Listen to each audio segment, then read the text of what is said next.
Hello students, this is Untitled and in today's class we are going to see a new chapter which is related to principle of accounting. Now, accounting principle is also known as accounting concept, accounting conventions or assumptions of accounting. Now, what is accounting principle? Accounting principle is something which is developed over the period by the people practicing in the field of accounting to bring a uniformity in the way of accounting to make the comparison between the firms easy. Right? Okay. Now, there are three fundamental assumptions of accounting which is every business is necessary to follow. What are the three basic assumptions of accounting? So those three fundamental or basic assumptions of accounting are going concern concept, consistency concept and accrual concept. Now, what is going concern concept?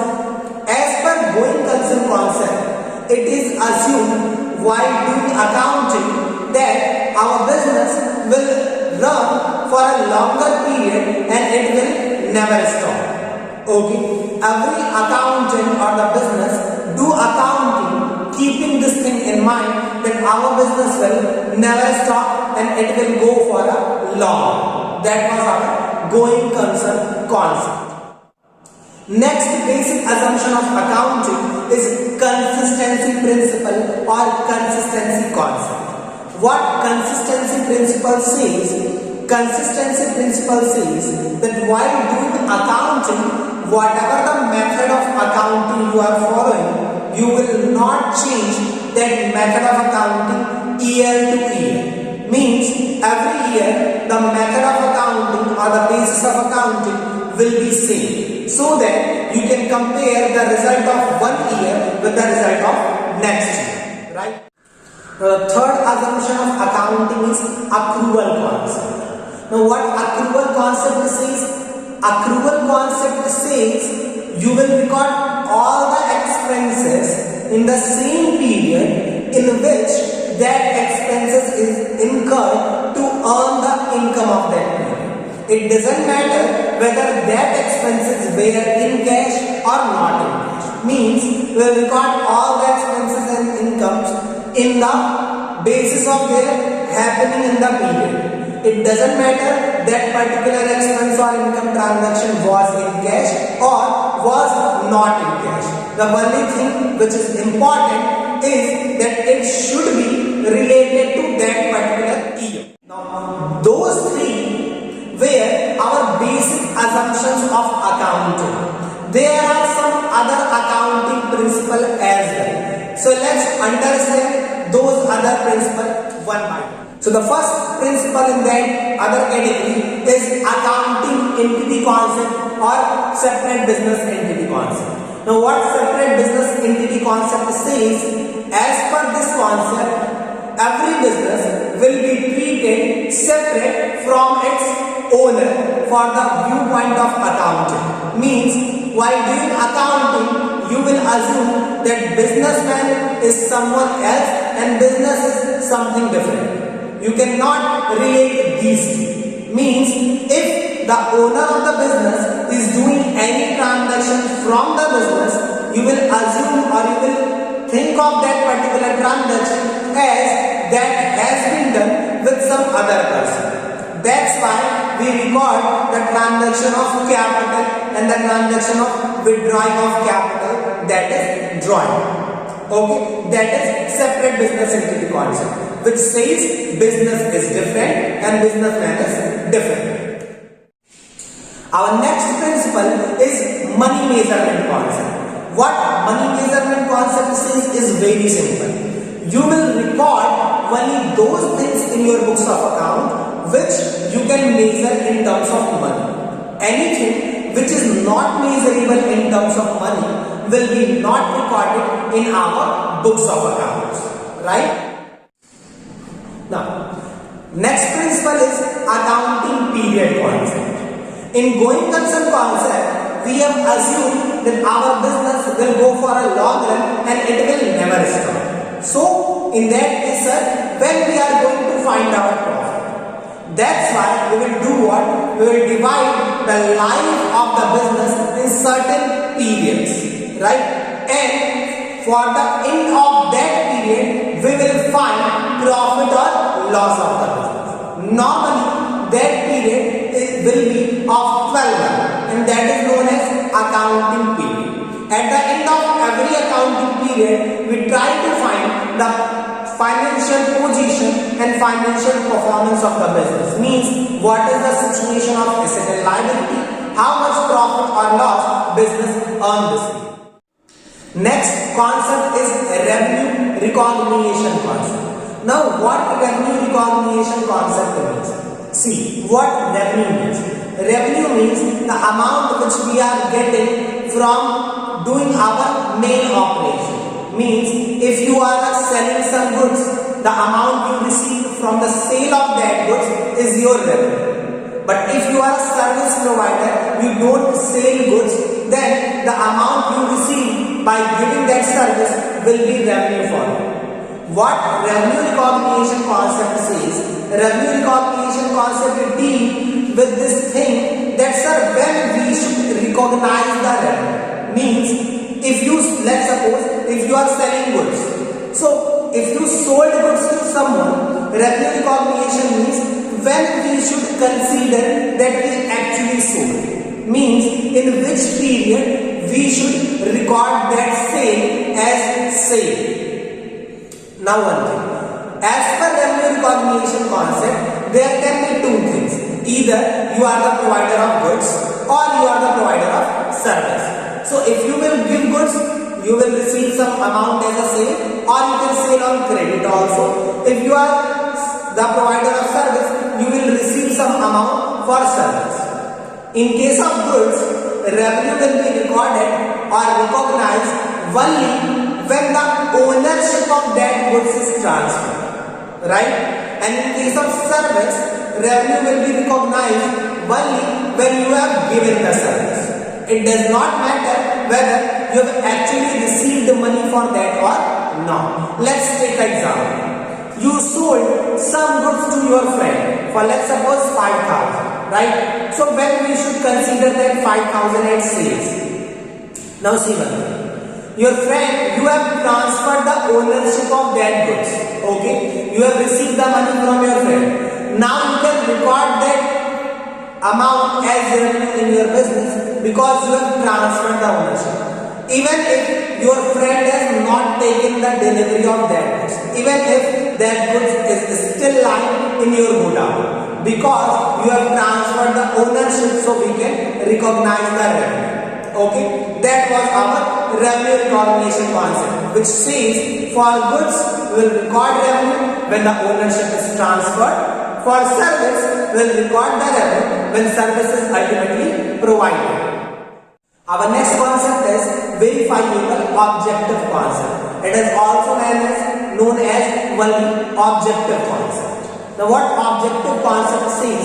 While doing accounting, whether you are management, you are owner, or you are the person who is doing accounting, that is accounting, you will do your accounting free from personal bias. What personal bias means? It should not get affected with your personal decisions. And that will be possible only if you are keeping the voucher or the proof of transaction for every transaction. Whatever we are recording in our books of account, if we are keeping the proof of that every transaction, we are filing all the vouchers in our records.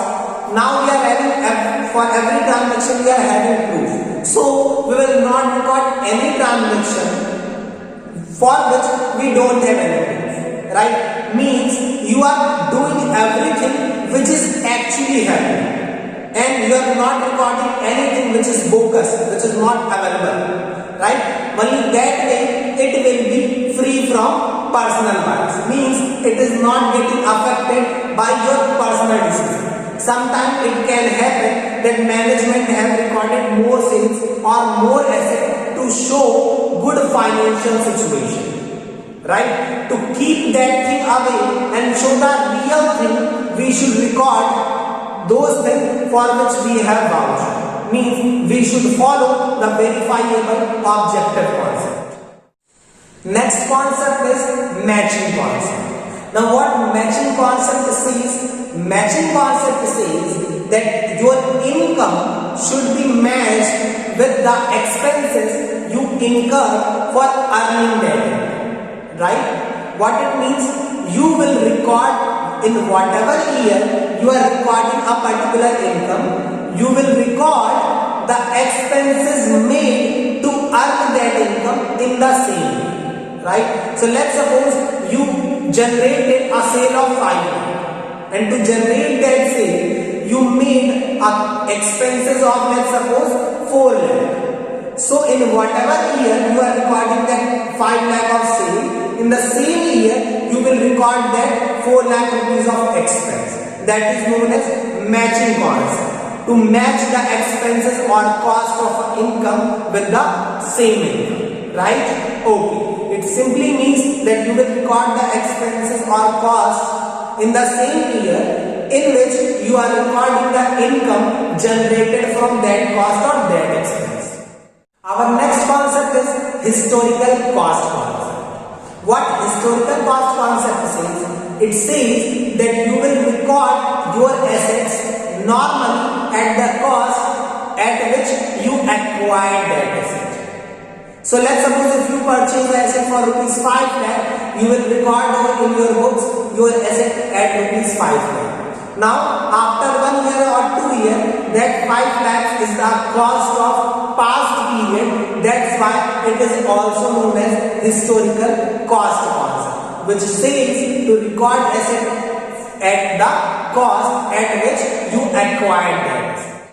Next principle is dual aspect concept. What dual aspect concept says? As per dual aspect concept, every business transaction affects at least two accounts, from which one account will be debited and the other account will be credited. That is the thing you have already understood in double entry system. Double entry system is based on this particular principle only, that is dual aspect concepts. Now there are three other principles are given as convention. Let's see what are those conventions. First convention is convention of full disclosure. What convention of full disclosure says? A convention or concept of full disclosure says that while doing accounting, we should fully disclose all the information which we think is very important by the users of accounting to know. Users of accounting means owner, management, employees, potential investor, government, tax authorities, etc.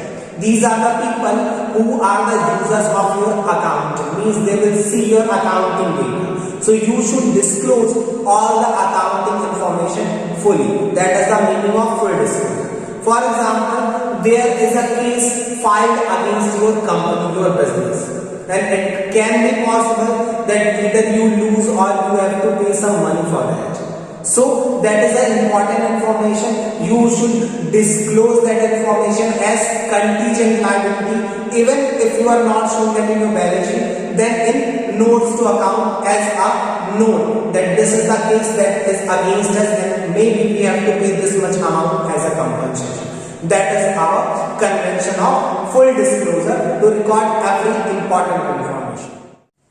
Our next convention is convention of materiality. Now you can see in a way that convention of materiality is an exception of convention of full disclosure.